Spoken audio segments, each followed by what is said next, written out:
Fighter highlight: Erin Cold-Blooded Blanchfield. From tapping dudes at local jits tournaments to winning the inaugural female flyweight EBI title, head-kicking her way through Invicta FC, and currently on a 6-fight unbeaten UFC run. Let's jump into her rise from early jits to recent MMA wars. Sick choke here. It's actually reminiscent of the Shavkat Rakhmonov versus Jeff Neal in the UFC recently. She's unable to get her hooks in, but uses one leg to control the lower half of the body, kind of like a lockdown-esque type position, just to sink the RNC in and control the lower part of his body.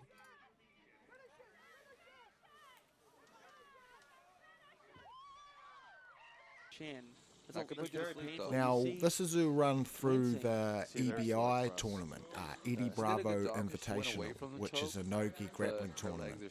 And at the time, other than ADCC, would have been the top no-gi grappling tournament. She gets the RNC there in her first round, second round now. I had to put this in here. I've got a bit of a soft spot for a log splitter pass myself. She turns it up, you know, when she starts getting a little... Her passing game is sick. I don't want to use those words in particular, but I just see her turn it up. I see the fire in her eyes. You know, she's that kind of girl. She's not going to let someone overwhelm her, you know. And that's a good mentality to have. It's quite cool watching these jits tournaments because, you know, they have to have more than one competition or more than one fight, if you want to call it that, in the night. So you see them go through a bit of adversity.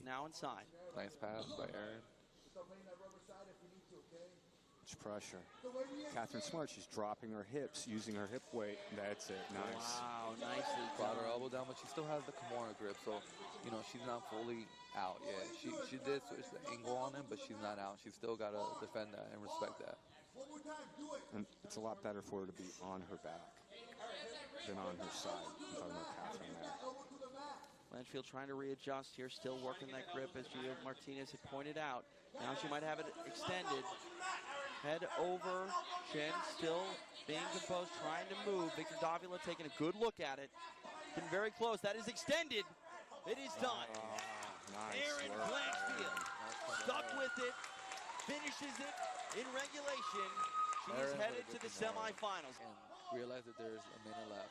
Yeah, like it's a minute. She's held out this far. This seems to be a bit of an ongoing thing for her career. She seems to be always the one pushing the pace late into fights, and quite often gets the finish, or at least puts a stamp on it later in the fight.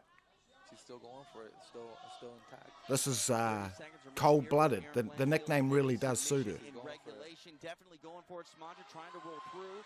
She does. Can she pull out something here? Needs to avoid. Oh, that arm's not out yet. That arm's not out yet. Oh, the tap comes.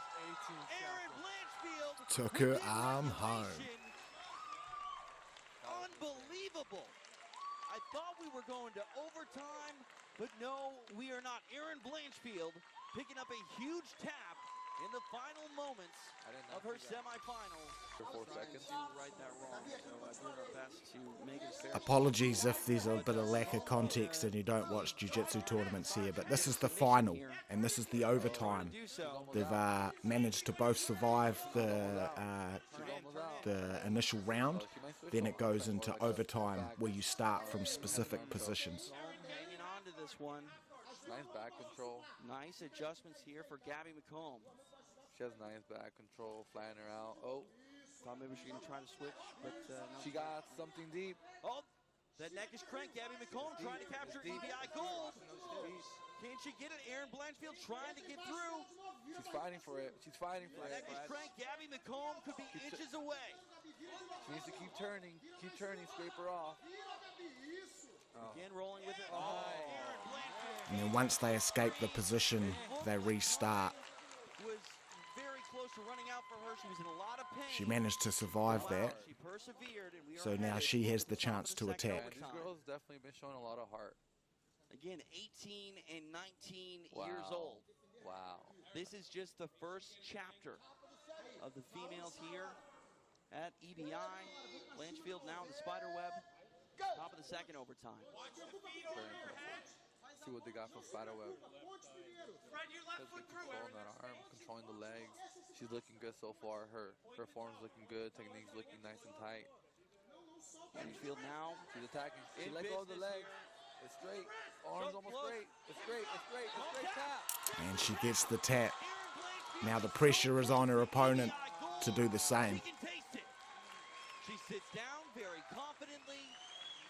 The crowd's going wild right now. McComb This is it. feeling the pressure.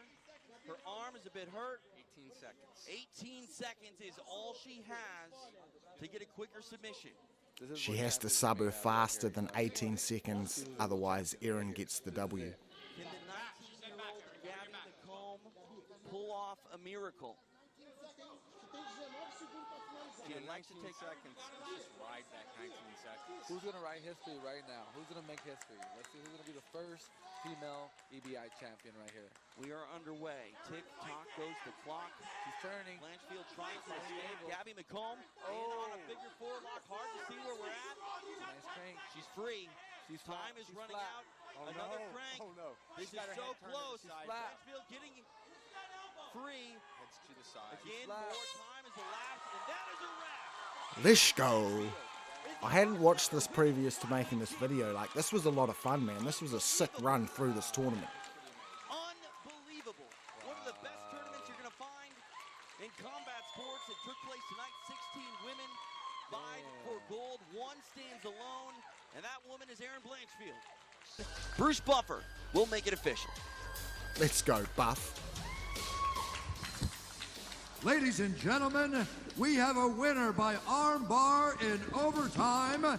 And now, the new EBI 12 female flyweight champion, Erin Cold-Blooded Blanchfield.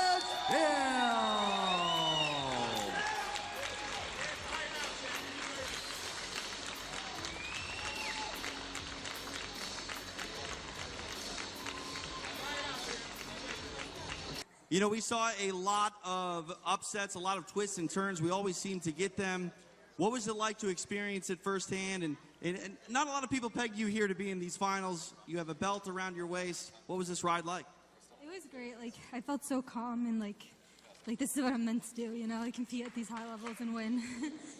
You're very young in your career. This is a huge accomplishment. I mean, we had veterans, high-level black belts, and you're the final lady standing. What does this mean for your I think career? this was I mean, a how much is this a somewhat confidence booster going forward? surprising win. Well, She I've been was a training bit of since an I was 7. I've underdog, been wasn't jiu-jitsu really as well as expected Muay to Thai. I was come training through Muay Thai all and up get into the belt this. here. I plan on getting into MMA after this, and UFC just opened up at 125, so you'll see me with that belt. Talk that 15 shit. years. Do to sort of control these. Getting into positions her out by early space. MMA fights here. This is Invicta FC, female-only promotion, which the UFC uses to pull a lot of their female talent from. She needs to shut that down. Leonardo very aggressive. Of her 6 wins, 4 come by way of submission stoppage. Oh, beautiful kick by Erin Blanchfield. Leonardo in trouble. Wow, that was beautiful. She managed to survive that. Shout out to her. Is Erin Blanchfield. Great job by Marcio Da Silva. With striking, it's very much about the feints, it's about the footwork, it's about setting everything up. And I think that's what, you know, So Blanchfield we does see really that good she job doesn't with shy that. And away if you from the notice, striking every time she exchanges either, switches to southpaw, that head kick as comes some straight kind away. of touted She's really grapplers setting do. up those small movements, those small angles. Definite And MMA yet fighter. With Leonardo, she's throwing power in every single punch, and it does become a little telegraph. But I would like her to kind of cut more lateral movement and really set up that big right hand. She's got a lot of power. Yes, flyweights have come to fight, and Erin Blanchfield trying to close it. Doesn't manage to survive that one though. Erin Blanchfield stops Victoria Leonardo in devastating fashion. Active space, 2 minutes down. Kay here in Hansen round number here. 1. She fought in the UFC. Oh, nice kick. This is actually out of Invicta. This is CFFC, another smaller promotion in the States. Just trying to get her reps in, I guess. This Crucifix position is something that you'll see quite a lot of later in her career. Tidy Kimura finish. Some slick striking exchanges here. Head kick. Slips back, comes back in and lands some good shots. Now this is her UFC debut. Unanimous decision. She didn't finish her, but she worked this poor girl over the whole fight. And a trip takedown and a right into side control for Blanchfield. Yeah, that was huge for Erin. She's controlling this fight.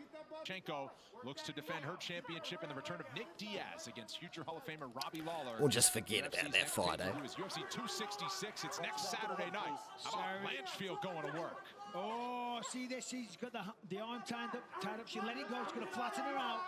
This could be over in a second here. 1 minute to work on the ground for Blanchfield, who has been dominant through the first 4 minutes. Miranda back up to her feet. Miranda cracks Into his second UFC fight here with Miranda Maverick. Nice level change there by Blanchfield. A skilled fighter in herself, but Blanchfield really starting to show that she's a force to be reckoned with in this division at this point. Round 2. John, did you? I mean, she slipped off to the left, avoided the punch, changed levels to the double, got her hands locked, rotates her off the fence so that she can put her back to the middle, not allowing her to use it as a barrier to get back to her feet. Tremendous takedown by Erin Blanchfield. She almost hooked that leg. She's attacking the See that crucifix position again. Walking it back towards the hip. 2 minutes here in round 2. One career submission win for Blanchfield via key lock. Already north of 6 minutes of ground control time and 6 takedowns secured. It's just we know how she. I call it a Kimura. Key lock, Kimura, Americana. What's the difference? Miranda is a very talented mixed martial artist. And for Erin Blanchfield to be doing this in her second UFC fight is insanely impressive. Blanchfield, who was actually pleasantly surprised that J.J. Aldrich called for this fight. Third UFC fight Not now. every day that a fighter with just Definite step up in competition in these last 2 fights with Miranda Maverick, now J.J. Aldrich, who are both quite good fighters themselves. Fast hands, man. Yeah, she's quick. And she feints, she level changes. That's what I like. Oh! Lands the kick. Got that nice defense so far. Manages to stay on her feet, even though she had that single leg way up above her shoulders. And she was able to avoid that takedown. She's a definite athlete.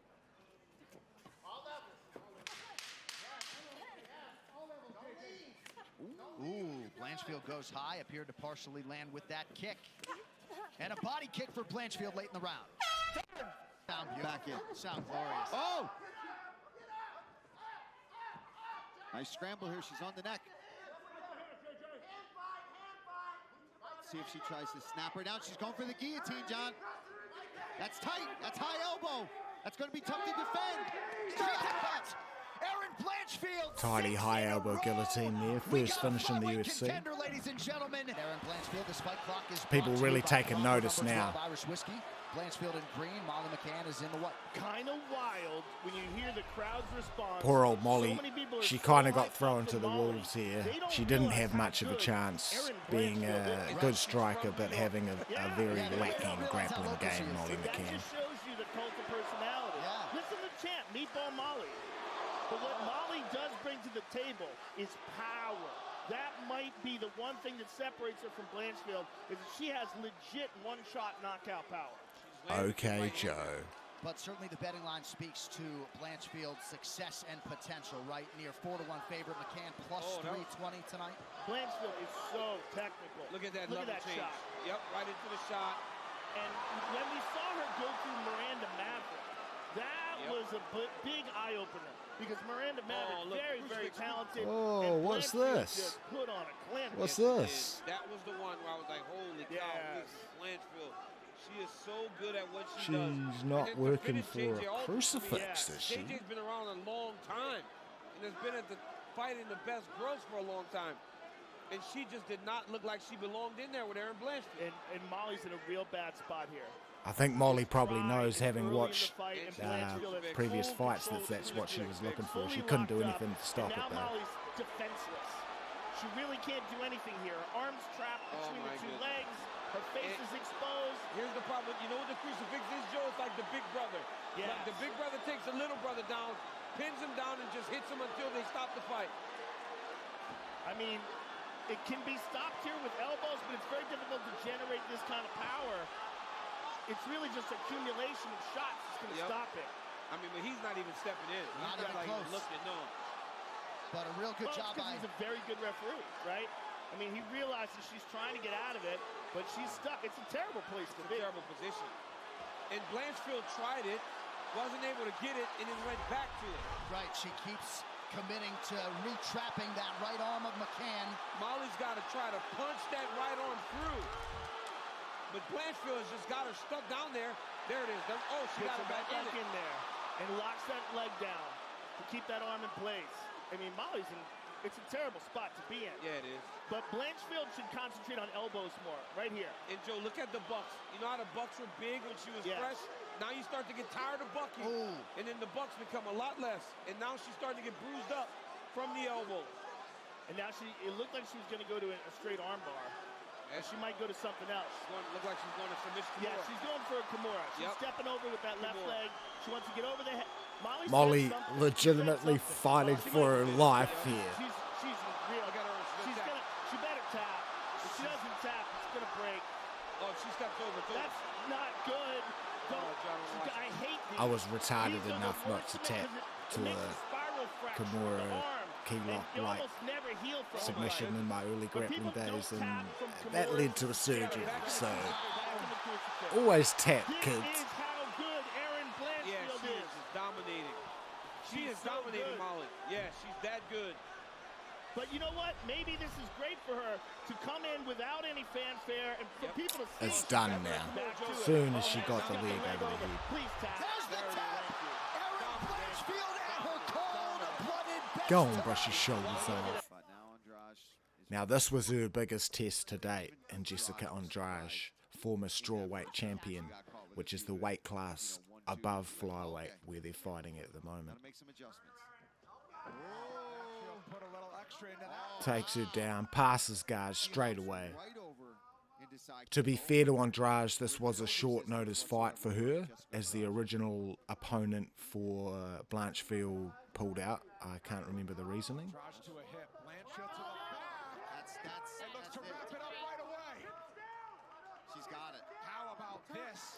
Regardless of short notice or not, that's a very impressive performance and finish. Now into her most recent fight here. This is the last round. It was a very close fight. I could say probably Santos would have got the first, Blanchfield the second, so it all came down to this. And again, you see that she's the one pushing the pace. She's the one there to finish the fight, regardless of the time in the fight. This is the final minute.